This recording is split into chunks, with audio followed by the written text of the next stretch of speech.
Hello everyone, அனைவரும் ஆவலுடன் எதிர்பார்த்து காத்து கொண்டிருக்கும் தி மாண்டி காலனி 3 வெளிவந்த லேட்டஸ்ட் அப்டேட். கடந்த 2015ஆம் ஆண்டு வெளிவந்து அனைவரையும் மிரள வைத்த திரைப்படம் தி மாண்டி காலனி. அஜய் ஞானமுத்து இயக்கத்தில் உருவான இப்படத்தில் அருள்நிதி நடித்திருக்காரு. முதல் பாகத்தை தொடர்ந்து கிட்டத்தட்ட 9 ஆண்டுகளுக்கு பின் தி மாண்டி காலனி 2 வெளிவந்தது.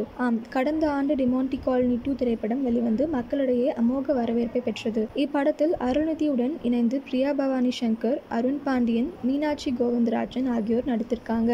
இப்படத்தின் இறுதியில் 3ஆம் பாகத்திற்கான துவக்கத்தை மிரட்டலான முறையில் வழங்கியிருந்தார் இயக்குனர் அஜய் ஞானமுத்து.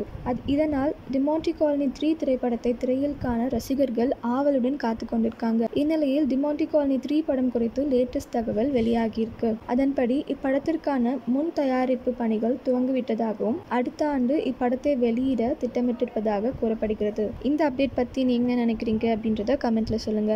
இதே மாதிரி லேட்டஸ்ட் சினிமா நியூஸ் அப்டேட்க்கு இந்த சேனலை சப்ஸ்கிரைப் பண்ணிக்கோங்க.